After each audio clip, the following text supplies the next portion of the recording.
budaya dan juga baik itu budaya setempat ataupun budaya keluarga dan juga mitos-mitos yang beredar itu juga memenuhi atau menjadi salah satu penghalang bagi seseorang untuk mendapatkan gizi yang cukup.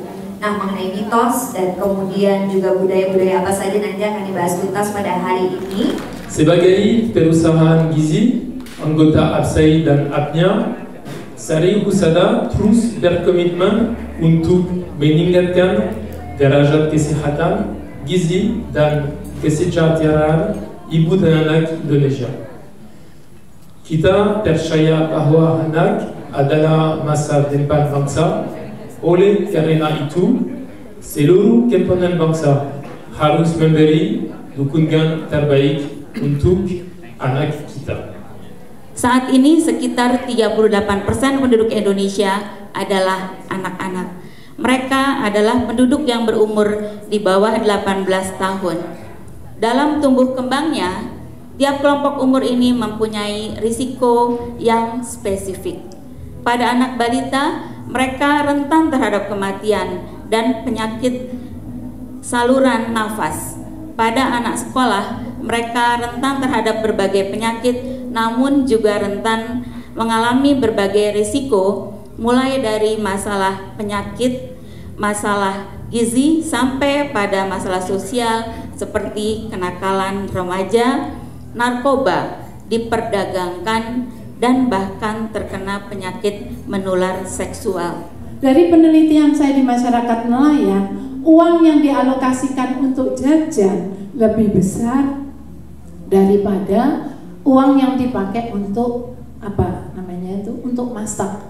Padahal kalau itu ditarik untuk konsumsi masak, tentu bisa mendapatkan gizi yang lebih baik. Belum lagi kalau kita bicara tentang uang rokok yang lebih besar daripada untuk uang konsumsi makanan. Inilah harapan agar program intervensi juga memperhatikan faktor-faktor sosial budaya ini, karena kalau ini dianggap masalah tetapi tidak coba diintervensi, hanya memberikan asupan gizi, posyandu dan sebagainya, tapi pola pikir dan juga sikap perilaku tidak berubah, tentu akan tetap permasalahan ini sulit diatasi. Karena seperti pada waktu saya melakukan kunjungan ke NTB, pakai handphone semua, keren-keren, BlackBerry ya, tapi gizi buruk. Saya bilang, hari gini sudah pakai BlackBerry masih gizi buruk gitu ya. Mereka tertawa. Loh, kenapa ya bisa terjadi? Jadi akhirnya mereka menyadari bahwa seharusnya ketika orang tua mampu itu tidak perlu terjadi. Tapi ternyata itu terjadi. Jadi ada skala prioritas yang barangkali harus diedukasi kembali supaya ini bisa diperbaiki. Saya kira kalau kita ingin berbicara masalah generasi muda atau generasi yang akan datang, maka saat yang paling tepat melakukan perbaikan adalah saat masa hamil. Kenapa demikian? Karena perkembangan otak itu dimulai pada masa kehamilan, itu yang paling penting. Dan kemudian jangan lupa pula bahwa gizi di waktu hamil itu sangat menentukan sekali berat badan lahir. Ya, jangan sampai mengalami berat badan lahir rendah atau BBLR. Karena apa? Karena bayi dengan berat badan lahir rendah itu risikonya banyak sekali. Ya, dari mulai dari penurunan intelijensia, penurunan pertumbuhan, penurunan imunitas, ini makanya kenapa anak-anak mudah mengalami morbiditas, mudah mengalami kesakitan, ya karena lahirnya aja sudah tidak normal gitu kan. Nah, disitulah kemudian berkembang bahwa ada mitos-mitos tertentu yang baik berkembang baik ibu hamil kepada ibu hamil maupun pada anak-anak yang mengakibatkan tidak kondusifnya kondisi perbaikan gizi. Ya. Ibu hamil makan porsi ganda karena dia berbadan dua. Nah, itu sangat berbahaya konsep itu ya. Karena apa? Tadi sudah ditunjukkan bahwa kebutuhan tambahan energinya paling 300 kilokalori maksimal per hari. Jangan sampai karena dia hamil jadi makannya tambah banyak, akibatnya nanti terjadi obesitas dan sulit menurunkan berat badan pasca kelahiran. Nah, kemudian juga ada mengatakan bahwa orang makan udang katanya gitu, karena udang itu kan sifatnya maju mundur. Nanti kalau melahirkan anaknya cuma maju mundur aja, nggak keluar gitu kan. Itu juga mitos yang begitu masih ada, masih berkembang di masyarakat kita. Padahal apa? Udang itu kan sumber protein, sumber omega 3 yang sangat baik untuk perkembangan anak dalam kandungan ya.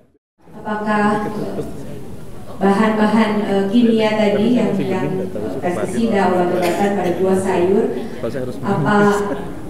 bisa terkurangi dengan kita konsumsi buah sayur itu lebih banyak? Jadi apa manfaatnya memang lebih banyak daripada keburukan pestisida. Itu aja sih, itu concern saya. Kita mungkin harus belajar tidak mudah percaya dengan klaim organik. Karena begitu susah, bagaimana yang kita kebiasaan petani bertahun-tahun, berpuluhan tahun menggunakan pestisida, udah tiba-tiba dia berhenti menggunakan pestisida disebut organik, tidak. Karena apa? Pestisida yang ada di tanah, semua yang kimia di tanah itu perlu waktu puluhan tahun untuk menjadi hilang. Paling banter kalau berhenti namanya transition to organic, transisi menuju ke organik, dia pun bisa dikatakan seperti organik. Jadi sangat susah sekali untuk membuat organik, ya tidak. Anak yang cukup gizinya tuh ya sebenarnya tuh kualifikasinya seperti apa sih? Ada patokan-patokan tertentu, misalnya tinggi badan dengan berat badan dengan umur. Ya, sepanjang putri atau bapak, ibu atau putranya masuk dalam kriteria itu tidak dikategorikan sebagai berat badannya kurang atau dan sebagainya. Itulah guidance yang paling mudah untuk kita ikuti. Apakah anak kita termasuk kategori normal tidak pertumbuhannya? Makanya KNS itu menjadi penting memang untuk memacu pertumbuhan berat badan, itu menjadi penting sebagai salah satu indikator. Kalau anak di track yang benar pertumbuhannya, maka dia dikatakan tumbuh dengan baik. Kalau dia loncat-loncat begini, dia kurang baik. Saya kira itu ada salah satu indikator saja. Ya. Dari awal sampai akhir acaranya sangat menarik, dari mulai anak-anak yang ditampilkan, kemudian juga bincang gizinya, program-program sariwisata terutama yang terkait dengan gizi sangat baik sekali sampai saat ini. Ini perlu terus untuk dipertahankan, bahkan mungkin ditingkatkan lagi sehingga semua orang mungkin ya tahu tentang gizi atau melek gizi.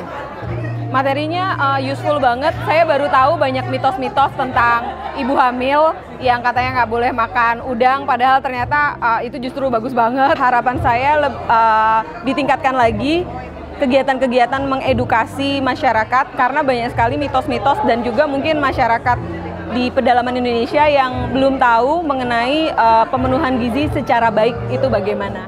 Ajib ya, bagus banget. Jadi kita bisa mingle bersama, bisa makan, terus bisa mendapatkan ilmu pengetahuan dari pakar-pakarnya secara langsung. Bahkan menurut saya tadi dari Prof. Made itu banyak, saya sebagai jurnalis sendiri banyak tahu, oh ternyata 12% kebutuhan untuk nutrisi otak adanya di ibu hamil kayak gitu. Itu salah satu contohnya. Keep moving, keep rolling, and rocking land with nutrition for Indonesia.